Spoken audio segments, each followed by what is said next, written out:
بس رمضان کی سب سے بڑی تیاری کیا ہے کہ اپنے دلوں کو صاف کر لو پہلے سے، کہ جس دل میں نفرت ہو، بغض ہو، کسی کے لیے غصہ ہو، کسی کے لیے کیا کیا جذبے ہوں، دل صاف کرنا۔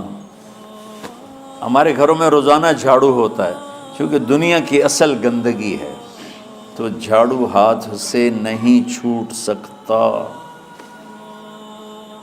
حرم شریف میں دیکھا کیسے چاروں طرف خدام پھر رہے ہوتے ہیں برش لے کر، تو دل پہ غبار ایسے آتا ہے جیسے صحن میں غبار آتا ہے، دل پہ گندگی ایسے آتی ہے جیسے صحن میں آتی ہے۔ تو ہم نے نظام بنایا ہوا ہے، لوگ وہ کر رہے ہیں، وہ روزانہ جھاڑو دیتے ہیں۔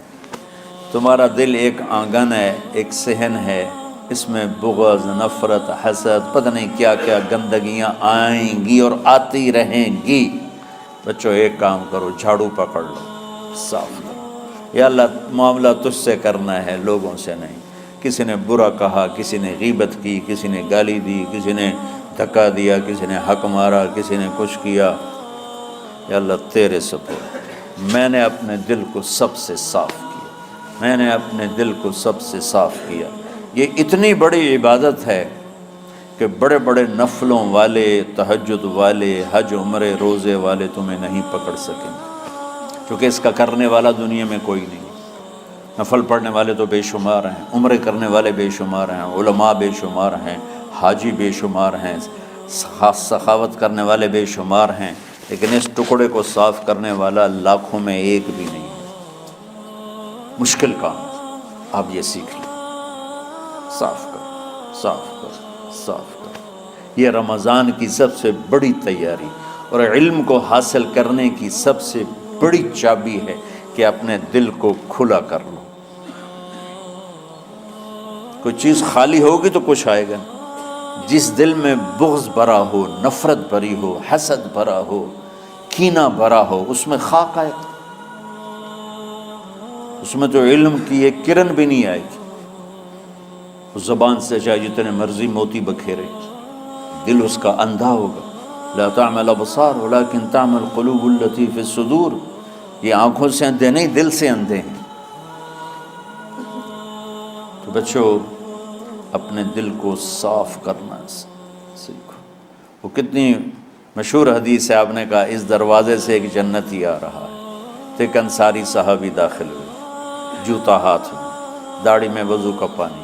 اگلے دن اس دروازے سے ایک جنتی آ رہا ہے، تو ایک صحابی آئے، ہاتھ میں جوتا، داڑھی میں وضو کا پانی، وہی صحابی۔ اگلے دن اس دروازے سے ایک جنتی آ رہا ہے، تو وہی صحابی 3 دن جنت کی بشارت لیے۔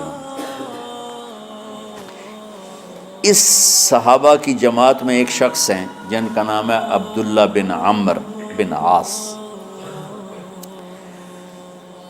ان سے بڑا عبادت گزار صحابہ میں کوئی نہیں تھا، نہ سابقین میں نہ متاخرین میں، نہ پہلوں میں نہ بعد والوں میں۔ ان کی عبادت کیا تھی؟ ساری رات جاگنا، سارے دن کا روزہ، اور ایک ختم قرآن صبح سے شام تک۔ اتنی اللہ نے طاقت دی تھی۔ پھر وہ غلو والی بات آ گئی، ایکسٹریم ہونے والی بات آ گئی۔ ان کی شادی والی رات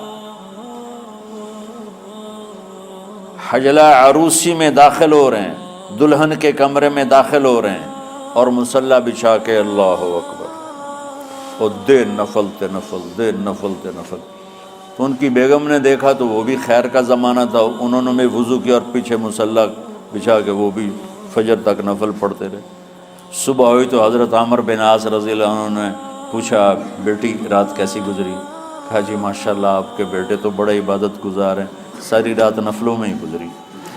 تو وہ ان کو شکایت کر دی۔ حضرت عمر بن عاص کو اتنا غصہ چڑھا، بیٹے کو تو کچھ نہیں کہا، کتنی حکمت کی بات ہے، سیدھے گئے اللہ کے نبی کے پاس، یا رسول اللہ یہ عبداللہ دیکھیں کیسا نادان ہے، اس کی شادی کی ساری رات نفل پڑھتا رہا۔ تو آپ کہتے ہیں ماشاءاللہ ماشاءاللہ کتنی بڑی بات ہے، نفلوں میں گزر گئی، رات بھی نفلوں میں گزر گئی۔ تو آپ نے حضرت عبداللہ بن عمر کو بلا کے ڈانٹا کہ تو نے مہینے میں 3 دن روزے رکھنے ہیں، بس اس سے زیادہ نہیں رکھنا، اور ہفتے میں 1 قرآن ختم کرنا ہے۔ کہا یا رسول اللہ میرے اندر طاقت زیادہ ہے۔ پھر اچھا 15 دن روزے رکھنے، کہ نہیں میرے اندر طاقت زیادہ ہے۔ آپ اس کو تھوڑا تھوڑا کر کے گھٹاتے رہے، اور وہ ہر دفعہ نہیں یا رسول اللہ میرے اندر طاقت زیادہ ہے۔ تو آخر میں آپ نے کہا اچھا چلو 100 میں داؤدی پہ آ جاؤ، 1 دن روزہ رکھو، 1 دن افطار کرو، اور 3 دن سے پہلے قرآن ختم نہیں کرنا۔ تو آپ نے اس کو پیچھے کیا۔ یہ بیٹھے تھے اس محفل میں، ان کے دل میں آیا کیا یہ بزرگ مجھ سے زیادہ عبادت کرتا؟ رات میں ساری جاگتا ہوں، دن روزہ رکھتا ہوں، 1 ختم کرتا ہوں، تو جنت کی بشارت تو مجھے ملنی چاہیے تھی، ان کو کیسے مل رہی؟ یہ کسی کتاب میں نہیں لکھا کہ یہ ان کا جذبہ تھا، لیکن جو کہ میں ان کی سیرت کو جانتا ہوں تو مجھے خیال آتا ہے کہ ان کی نفسیات میں یہ بات آئی ہوگی، چونکہ صرف انہی کو خیال آیا کہ میں جا کے دیکھتا ہوں کہ یہ بزرگ کیا کرتے ہیں۔ تو ان کے پاس پہنچ گئے، چاچا، ذرا وہ ادھیڑ عمر تھے، چاچا وہ میرے ابا تھوڑے ناراض ہیں، تو کچھ دن آپ کے پاس گزارنا ہوگا، بیٹا بسم اللہ آ جاؤ۔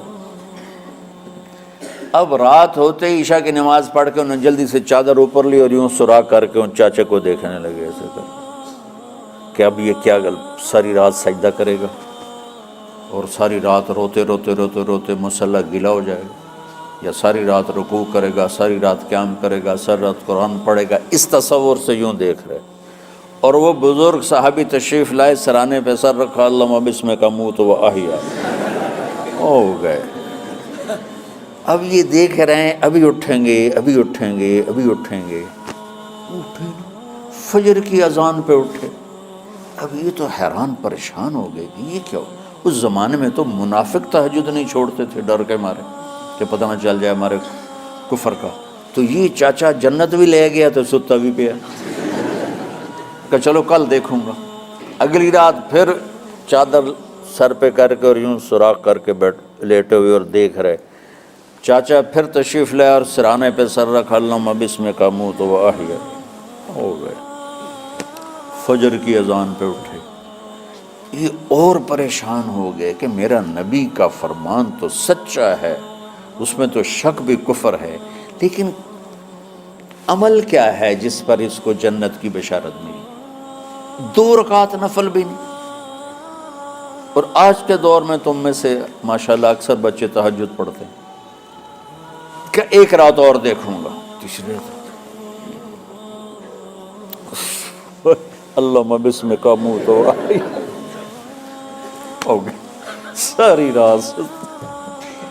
تو تیسری رات پھٹ پڑے عبداللہ بن عمر، کہنے لگے چاچا میری ابا سے کوئی لڑائی نہیں تھی، 3 دن میں تیرے بارے میں سنتا رہا، جنتی جنتی جنتی، میں دیکھنے آیا تھا کہ آپ کیا کرتے ہیں، آپ تو کچھ بھی نہیں کرتے ہو، ساری رات سوتے رہتے ہو، اب کیا کرتے ہو؟ انہوں نے کہا بیٹا یہی ہے جو تم نے دیکھا ہے۔ اب ان کو سمجھ میں نہیں آ رہا کہ یہ جوڑ کیسے بٹھاؤں، ادھر جنت کی بشارت، ادھر ساری رات خراٹے، اب یہ اس میں جوڑ کیسے بٹھاؤں، کیونکہ نبی کی بات تو غلط ہو نہیں سکتی۔ تو اب وہ نا ایسے نا بڑے بے دل سے ہو کر واپس مڑے، پتہ نہیں کی چکر ہوئے گی کوئی گل۔ جب وہ دروازے تک پہنچے تو کہنے لگے بیٹا ادھر آنا، واپس آ گئے۔ کہا میں تمہیں اصل راز کی بات بتاتا ہوں۔ کہا کیا ہے کیا ہے؟ تو یہاں ہاتھ رکھا، کہا یہ جو دل ہے نا اس میں کسی انسان کی نفرت نہیں۔ ہاں ہوا، ہاں یہی ہے یہی ہے یہی ہے۔ پھر کہنے کہ چاچا پر یہ میرے بس کا نہیں ہے، کون کرے گا یہ؟ اتنے بڑے آدمی ہو کر کہہ رہے ہیں کہ یہ میرے بس کا نہیں۔ تو بچوں، دنیا میں جنتی بننا ہے اور علم اللہ سے لینا ہے تو اسے صاف کر دو۔